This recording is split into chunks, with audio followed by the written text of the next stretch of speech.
Gold Camp Road. Was there really a horrific school bus accident in Tunnel 3? Are there spirits leaving handprints in Tunnel 2? Does the history of Gold Camp Road explain the activity there?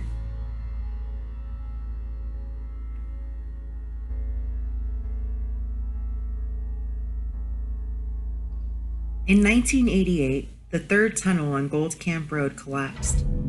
Legend has it, a school bus full of children died in the collapse, and the top of the bus can be seen through the rubble. The most notorious tunnel, Tunnel 2, is located approximately 5 miles from Tunnel 3. But it's in Tunnel 2 where people claim to find child-sized handprints on their vehicles. Some people experience vehicle trouble or damage when parking in or near the tunnel.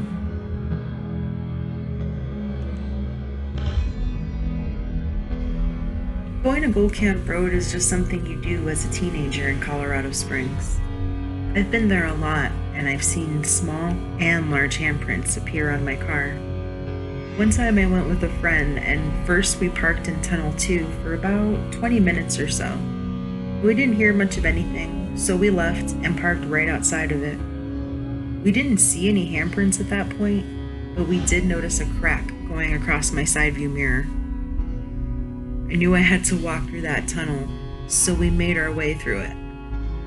About halfway in, we saw a car coming, and my friend said we should probably put our backs up against the tunnel wall. But I was pretty adamant that I did not want any creepy crawlers on me, so I stood about a foot or so from the wall.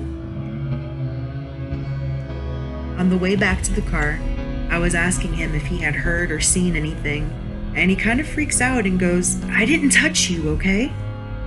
Like, what are you talking about? Then he delicately tries to pull the back of my hoodie over my shoulder, and I saw what maybe could be fingerprints, but I really thought he was just trying to mess with me. It wasn't until he took a picture that I was able to see a clear, giant handprint on my back. And just to clarify, never at any point did he touch me while walking through the tunnel, and never did I put my back against the tunnel wall.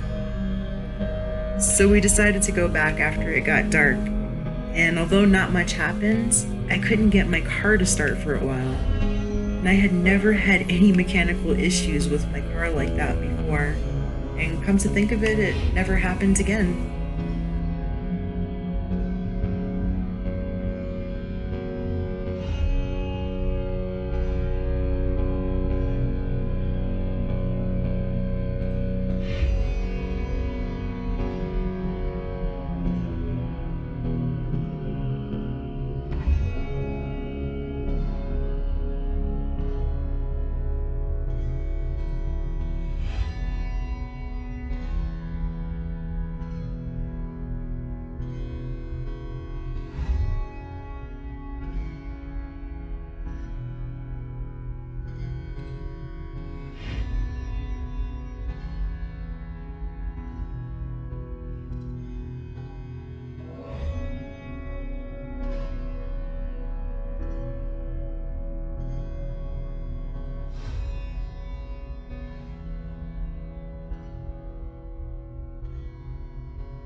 As far back as 9000 BCE, the land was home to Ute, Apache, Kiowa, Comanche, Cheyenne, and others.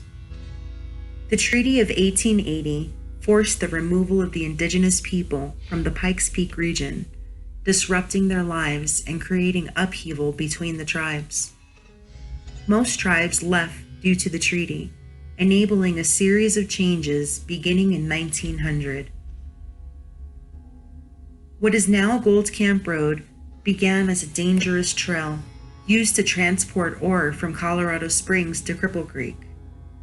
And in the early 1900s, the short line to Cripple Creek made that journey easier. It was also the most lavish passenger train of its time. W.D. Corley bought the railroad and transformed it into the Corley Mountain Highway. At that point, there were 9 tunnels in operation.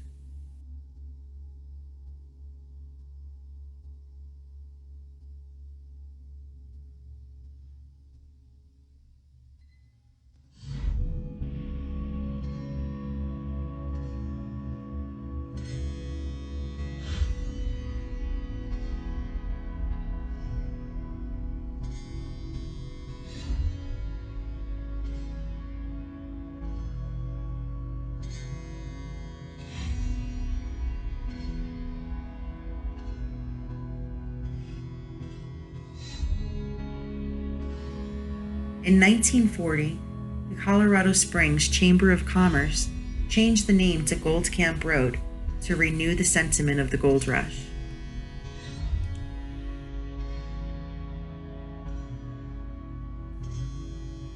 Colorado was not required to maintain death records until 1900.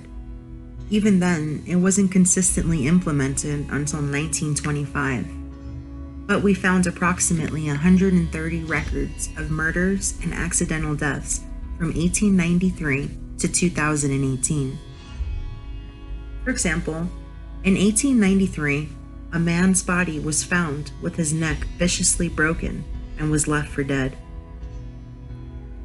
And in 1994, a woman with an intellectual disability was lured to Gold Camp Road, raped, killed, and left behind naked and mutilated. There was also a double homicide committed by an escaped psychiatric patient in 2005. However, majority of deaths on Gold Camp Road are accidental. For instance, a 10-year-old child fell to their death in 2015, and another child in 2017. The many vehicle accidents that occur are not surprising considering the dangerous curves on a bumpy dirt road with no guardrails and steep drop-offs. In 2015, 11 wrecked cars were found in a ravine dating back to 1996. There was even an unmarked memorial cross found among the cars. However, there were no police reports matching the vehicles found.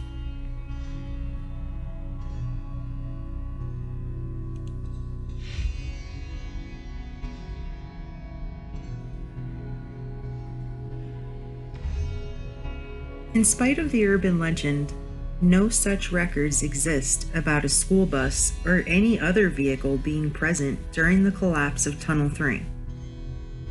And by experience, child-size handprints are not the only size seen on vehicles in Tunnel 2. So here's some of the communication we recorded on multiple occasions, both inside and outside of Tunnel 2.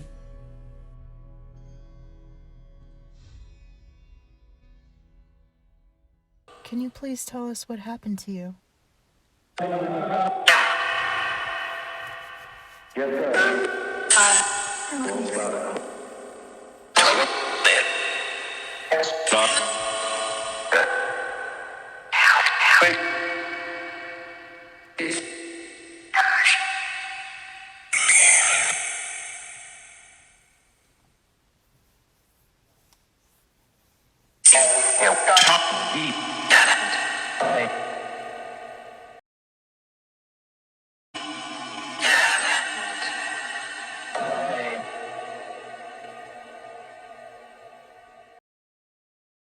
Was there a child that touched our car?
Can you tell us what has happened up here, please?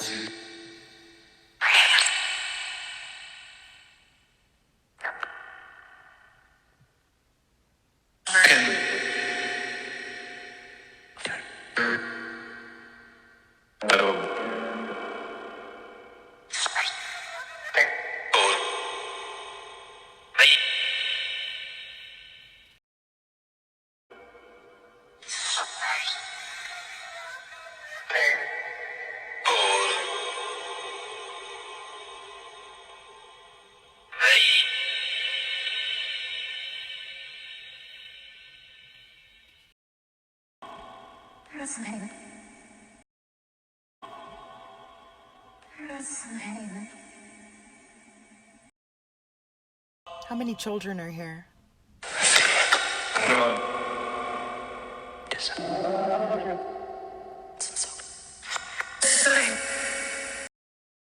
Are you stuck here at the tunnel?